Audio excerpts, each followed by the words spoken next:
안녕하세요, 복리부자입니다. 오늘은 세금에 대한 이야기를 좀 해보려고 해요. 사업을 하신다면 세금에 대해서 자세히 잘 아셔야 됩니다.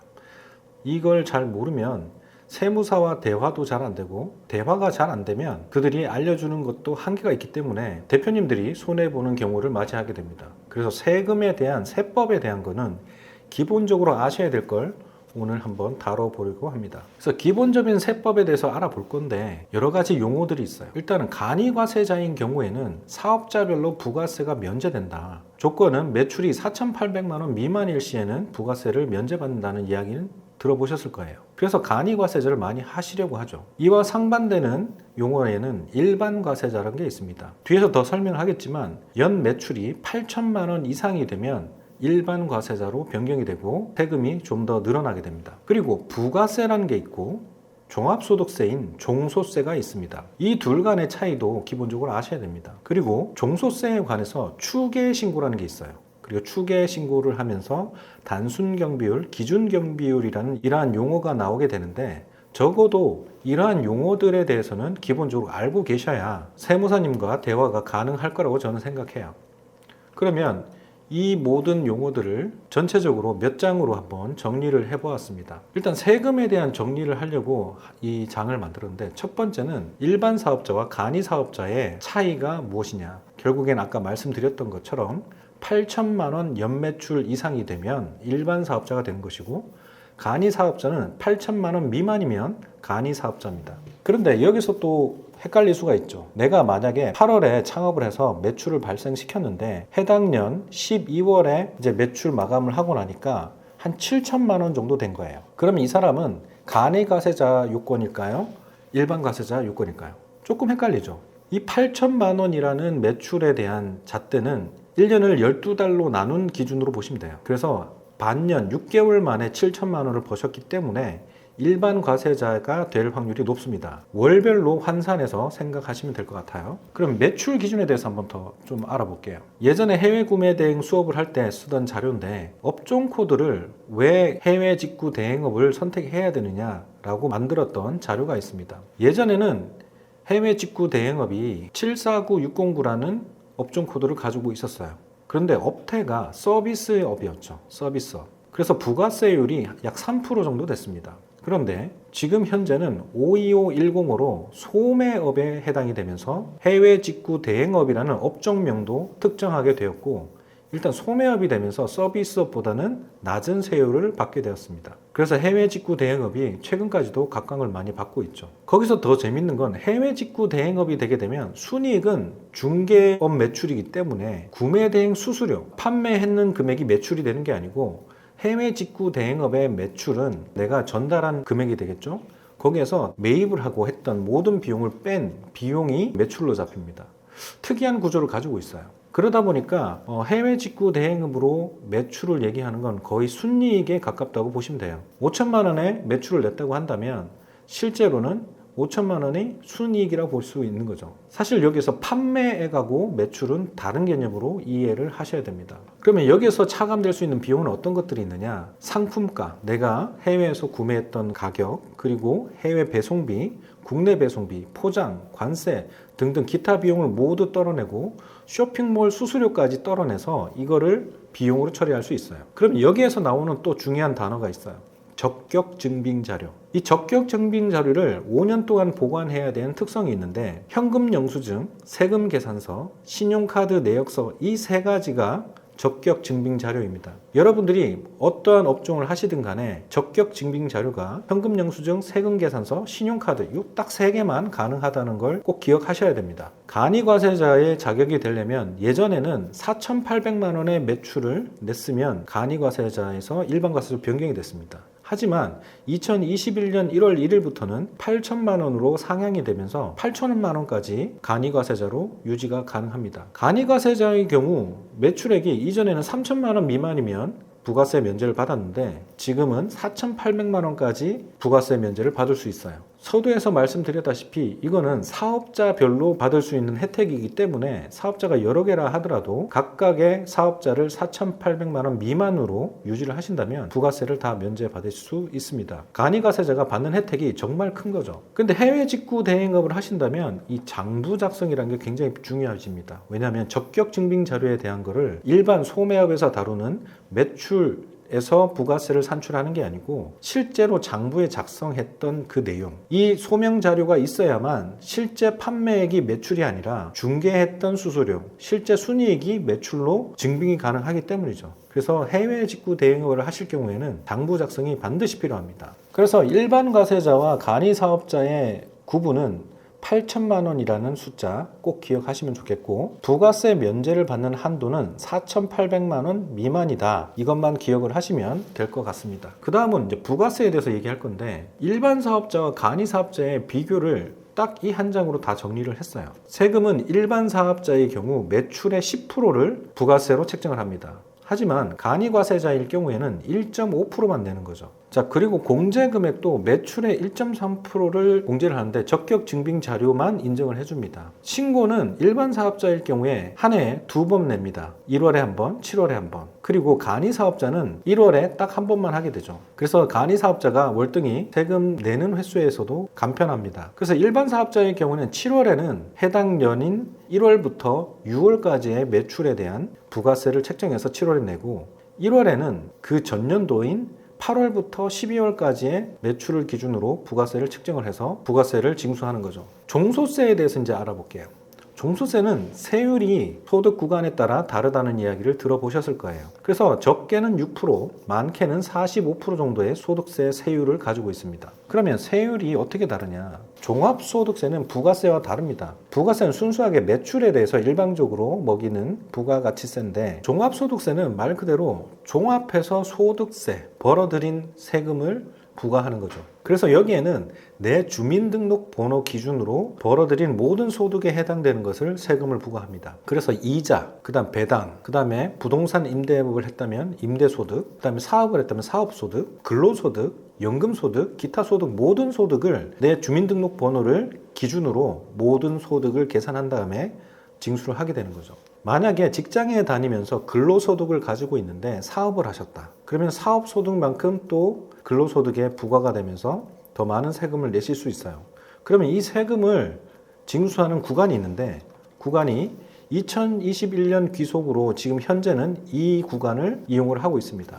여기서 보면 1,200만 원 이하일 경우에는 세율이 6%, 그리고 4,600만 원 이하일 경우는 15%, 그리고 8,800만 원 이하일 경우는 24%, 그 다음에 1억 5천 이하일 경우는 35% 해서 끝까지 가보면 45%까지 소득세를 내야 되는 경우가 생깁니다. 그런데 45%라는 숫자를 다 받지는 않고 누진공제라는 게 있는데, 여기에 있는 해당되는 금액을 빼고 부과를 합니다. 예를 들어서 45% 구간이 있을 경우에는 6,540만 원을 공제를 하고 나머지 세금을 부과한다는 얘기죠. 그래서 공제라는 것도 아셔야 되고, 자, 수익을 5억 정도 냈다고 가정을 해볼게요. 조금 모자란 5억이라고 보고 거기에 이제 40% 세금 세율을 적용을 했습니다. 그렇게 되니까 약 2억 원의 세금이 부과가 되는데, 2억 원을 다 내는 것이 아니라 2억 원에서 여기 있던 누진 공제액 2,540만 원을 제외한 1억 7,460만 원을 세금으로 내야 되는 거죠. 그래도 되게 많은 액수를 세금으로 내야 됩니다. 그래서 종합소득세라는 거는 여러분들이 사업소득을 하든 근로소득을 하든 여러 가지 과세되는 모든 수익 구간을 다 합산을 한 뒤에 계산을 하셔야 된다. 이 점을 꼭 기억하시면 좋을 것 같아요. 그러면 여러분들이 늘 상징적으로 생각하는 월 1,000만 원의 소득, 월 1,000만 원의 월 소득을 이루려면 근로소득으로는 연봉이 얼마나 되어야 할까요? 생각보다 많은 액수가 필요합니다. 월급으로 월 1,000만 원을 받으려면 근로소득으로는 네이버의 연봉계산기에 두드려 보면 이렇게 나옵니다. 약 1억 7천만 원 정도의 연봉을 가졌을 때 월 환산 금액이 1,000만 원이 넘는 금액이 나오고, 여기에 공제 금액은 약 4,900만 원, 약 5천만 원 돈이 공제가 되고 약 1억 2천 정도의 실수령 연봉이 생기고 월 수익은 1,000만 원을 겨우 넘는 금액이 연봉 1억 7천만 원에 이것이 가능하다는 얘기죠. 그런데 주위에 이만큼 받는 직장인, 동료들 본 적 있나요? 굉장히 소수겠죠. 심지어는 대다수는 거의 보신 적이 없을 거예요. 그러면 대표님들은 현재 이 정도의 연봉을 받고 계신가요? 근로소득에서 이 정도의 연봉을 받기는 쉽지가 않습니다. 내가 하는 일의 모든 것들이 회사의 것이 되어버리기 때문이죠. 근로소득에서 월 1,000만 원의 순이익을 남기기에는 굉장히 힘듭니다. 결국에 이것을 이루어낼 수 있는 것은 사업이 가장 적합하다 볼 수 있어요. 그래서 저도 근로소득을 포기하고 사업가로서 사업 수익을 만들기 시작한 거죠. 내가 했던 모든 일들이 회사를 위해서 하는 것이 아니라 내 사업을 위해서 했던 일이 되어버리고 거기에 대한 모든 결과물들이 내 것이 되는 거죠. 그래서 저와 같은 생각을 가지시는 분들이 많아서 요즘은 창업하시는 분들이 굉장히 많은 것 같아요. 어쨌든 결론적으로 사업가가 되면 월 1,000만 원의 수익을 얻을 수 있는 확률이 적어도 근로소득, 직장을 다닐 때보다는 훨씬 확률이 좋습니다. 자, 다시 돌아갈게요. 경비율에 대해서 용어를 한번 알아볼게요.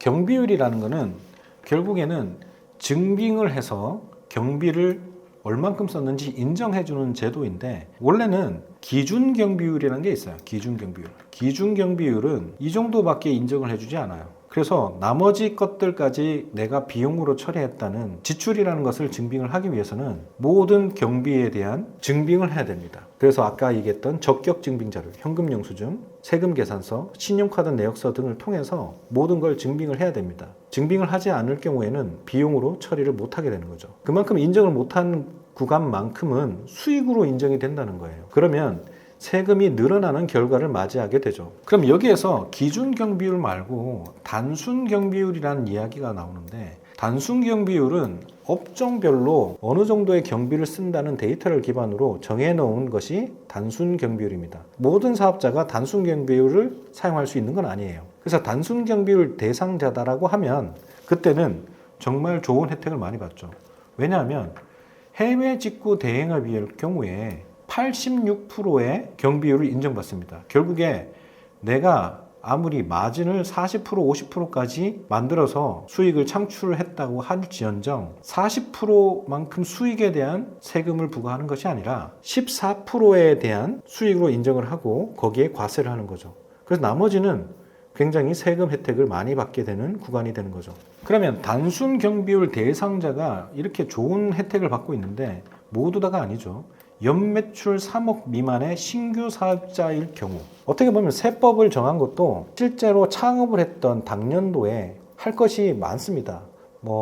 임대도 해야 되고 인테리어도 해야 되고 직원들도 뽑아야 되고 그 다음에 사업 프로세스도 정해야 되고 할 일들이 너무너무 많은데, 그때 모든 세금을 부과하게 되면 사업을 하기가 힘들어지니까 첫 당년도에는 조금 사업을 할 수 있게 세금이라는 구간에 대해서는 조금 덜어주는 정책을 피는 거죠. 그래서 단순경비라는 게 적용이 되면서 세금 혜택을 많이 받게 됩니다. 그리고 연매출 6천만 원 미만의 기존 사업자도 단순경비율 대상자입니다. 그리고 종소세 신고는 1년에 한 번 5월 달에 냅니다. 지금이 2월 말인데 1월 달에 부가세를 납부하셨다 하더라도 종합소득세는 5월 달에 다시 한 번 더 세금을 내셔야 됩니다. 그리고 일반 과세자일 경우에는 5월 달이 지나서 7월 달에 또 상반기에 대한 세금을 또 내야 되죠. 그래서 일반 과세자일 경우에는 세금을 굉장히 자주 내게 됩니다. 자, 지금까지 이제 세금에 대한 용어를 간단하게 요약을 해드렸는데, 지금 보여드린 이 한 장으로 중요한 세금 용어는 정리가 되셨을 거예요. 어떻게 이해가 되셨는지 모르겠지만 다른 영상들도 한번 보시고 제 영상도 다시 한번 보시면서 생각의 정리를 하시면 어렵지 않게 이해를 하실 수 있을 거라고 저는 생각을 합니다. 세금을 내시는 게 사실은 매번 낼 때마다 아까운 생각은 듭니다. 하지만 그만큼 사업이 커지고 성장하고 있다는 의미가 되는 것이니까 세금은 정당하게 내고 계속 성장할 수 있게 만드는 게 더 중요하다고 볼 수 있습니다. 나중에 기회가 된다면 법인에 대한 기본적인 것들에 대해서도 한번 다뤄보려고 합니다. 오늘 영상이 도움이 되셨다면 구독, 좋아요, 알림 설정 부탁드리겠습니다. 항상 건강하시고 행복하세요. 감사합니다. 이제 대량 등록 방식은 어렵습니다. 대량 등록의 전성기는 이제 지나갔습니다. 이제는 수동 등록으로 시작하세요. 지금 매출 잘 나오신다는 분들 대부분 리셀이거나 그와 비슷한 유형일 겁니다. 그게 현실이라고요. 대신 수동 등록 판매로 전환한 제자들은 하나둘 지금 억대 월 매출을 넘기고 있습니다. 왜일까요? 마케팅에는 흔히 얘기하는 노출, 유입, 전환, 재구매라는 4단계가 있습니다. 대량 등록 방식은 이 중에서 노출에만 집중하기 때문이죠. 그래서 판매가 일어나도 내 제품이 왜 팔렸는지를 모르는 경우가 허다합니다. 그러니 발전이 있을까요? 굉장한 비법이라고 말하는 것들이 과연 지속성이 있을까요? 저희 제자분들은 첫 사입 비용으로 수천만 원을 쓰고도 불안함이 전혀 없습니다. 이제는 자신이 생겼으니까요. 될 걸 안다는 거죠. 물론 쉬운 길은 아닙니다.